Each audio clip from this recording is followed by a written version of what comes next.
born, my father and my grandfather and my uncle built this house and the house next door. But this was the one that Sharon and I grew up in. 4116 Main Street, Brighton, Alabama, right on the car line. The columns are still original. These were here when I was here.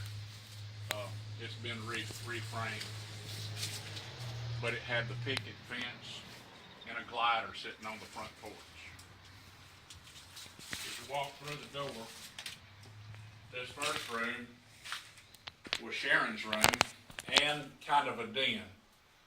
I remember her record player being on that side of the room over there.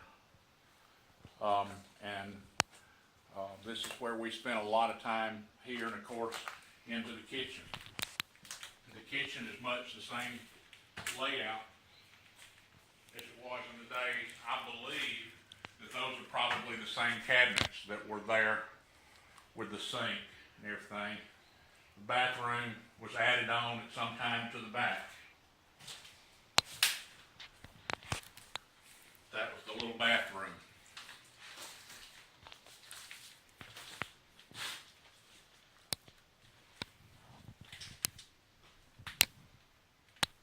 The back porch was screened in.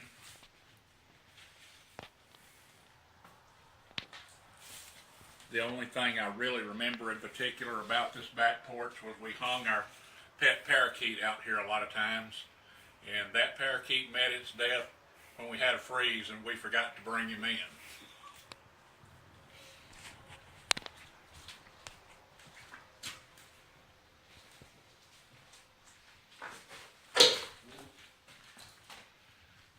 Going over to this side of the house,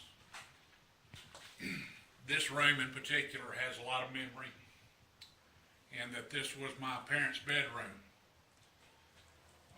My bed, after I was born, was over here in the corner, and I remember this window having a window fan that had the best hum in the world when you were taking a nap, laying in that bed right there in that corner next to that fan. Just had the right hum for sleeping. My mom and dad's bed was right here, and I remember a dresser on the wall that when I would want to play Superman, they would pin one of the towels around my neck, and I'd stand on the top of the dresser and jump over onto their bed playing Superman as if I could fly from that spot. I also backed the car into that wall at one time. Our garage was out back and the ground slopes, and I knocked the car out of gear playing in it, and it just rolled backwards and hit the house. I don't remember that part of it, but there apparently was some damage that my dad had to fix.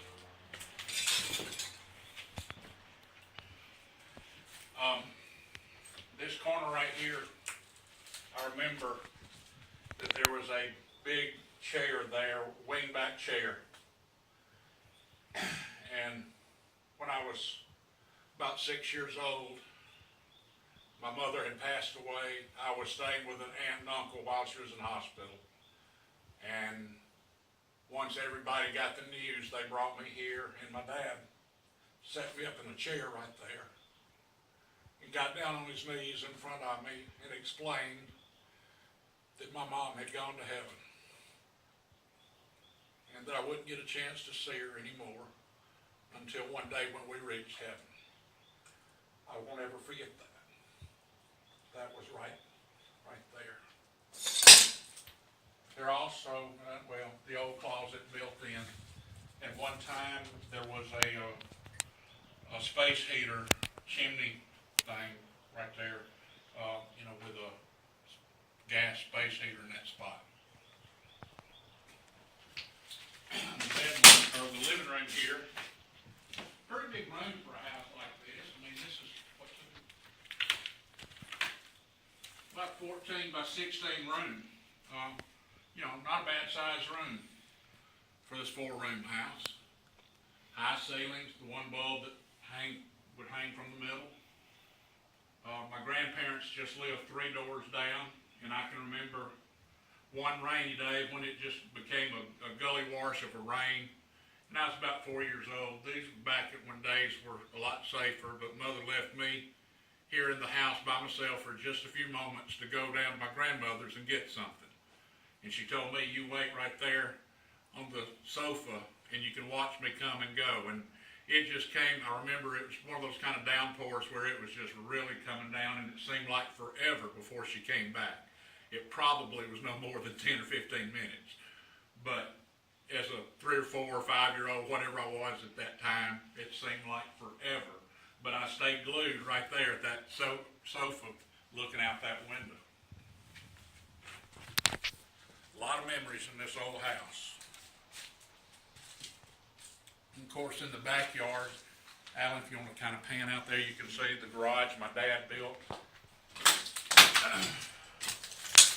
He built that before I was born. And he had all of his tools and did work on his cars, and Dad was real good. He had all kinds of carpentry and so forth, as my grandfather too was a carpenter. Daddy was an electrician, but that's was his shop, and he did all kind of work out there. There was an old chinaberry tree just right out there. I remember falling out of that thing halfway. I was wearing my cowboy boots. And as I was falling, the heel of my cowboy boots caught me, and I was hanging upside down.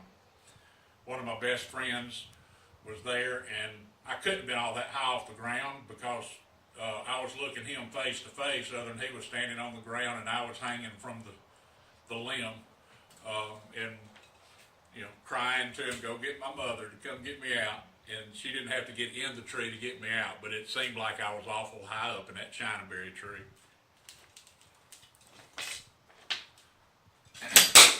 There was also, just outside this window, was where Mother and Daddy's favorite switch was. If I was in trouble, that's where I had to go get the switch. And that was not my favorite tree. I'm glad to see it's gone.